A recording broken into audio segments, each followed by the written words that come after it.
ফ্রুটিগাছ স্বপ্নের ছাদ বাগানে আপনাদের সবাইকে স্বাগত। বন্ধুরা, আজকে আমি ফ্রুটি গাছের একটি বেড তৈরি করে দেখাবো। হালকা বেড এইভাবে তৈরি করলে গাছটা ভালো হবে, গাছটা হেলদিও হবে, আর ফুলও আর ফলও হবে। এইভাবে বেড তৈরি করে আমার গতবার অনেকগুলো ফল হয়েছে, সেটা আপনাদের ফলটা দেখাবো আমি। আপনারা আসুন তাহলে আমি কী করে বেডটা তৈরি করি। আমি এই ফ্রুটি গাছের জন্য এই জলের ড্রামটা নিয়েছি। এই জলের ড্রামটা আমি হালকা একটা বেড তৈরি করব। কি করে করছি দেখুন। এখানটায় আমি যে ছিদ্রটা আছে ভেতরে, যে নিচে এইখানে বড় ছিদ্রটা আছে, এটা আমার ভেঙে গেছিলো জলের ড্রাম, তাই এখানটায় আমি কেটে বড় করে ছিদ্রটা করে নিয়েছি। আর এই ছিদ্রের মুখে একটা প্লাস্টিক দিয়ে দেবো। প্লাস্টিকের উপরে এটা চাপা দিয়ে দেবো, একটা স্টাইলসের টুকরো। এটা দিলে পরে তাহলে ড্রেনেজ সিস্টেমটা ভালো থাকবে। আর এর উপরে একটা আমি বস্তা দিয়ে দেবো, বস্তার টুকরো। আর এখানে ওটা টুকরো দিয়ে দিচ্ছি, মাটির যে বালিচালা যে পাথর, ওই টুকরোটা দিয়ে দিচ্ছি। একটু ছড়িয়ে দিই, ছড়িয়ে দিয়ে তারপরে এই বাগান ঝাড় দিয়ে রেখেছি, ওই বাগানটা যে পাতাগুলো, ওই পাতাগুলো আমি নিচে দিয়ে দিচ্ছি।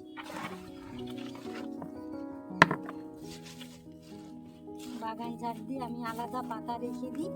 আর যে বাগান ঝাড় দিয়ে যে নিচে যে তলার যে মাটি ওই মাটিটা এর মধ্যে দিয়ে দেবো। তারপর চেপে চেপে দেবো। একটা রেখেছি যে কিচেন ওয়েস্ট শুকিয়ে, ওইটাও আমি এর উপরে আবার দিয়ে দিচ্ছি মাটিটার উপরে। এইভাবে দিলে পরে বেডটা হালকা হবে, আর এটা যখন ডিকম্পোস্ট হবে গাছটা খাবার পাবে, গাছটা হেলদিও হবে। ভালো করে চেপে চেপে দেবো।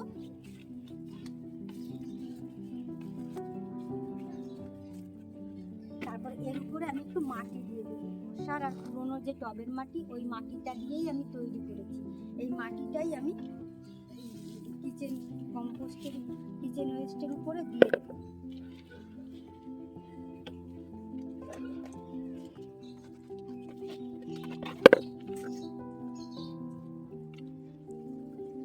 চেপে চেপে বসিয়ে দেবো। আমি চেপে চেপে দিচ্ছি যাতে কোনো জায়গায় নিচে ফাঁকা অংশ না থাকে। এটা দেওয়ার পরে আমি আবার যখন জল দিয়ে দেবো, তখন নিচের যে কিচেন কম্পোস্টটা আছে ডিকম্পোস্ট হয়ে বসে যাবে। বন্ধুরা, এই ফ্রুটি গাছ জানুয়ারির শেষ বা ফেব্রুয়ারি মাসে বসিয়ে দিলে গরমের শুরুতেই ফল পেয়ে যাবেন।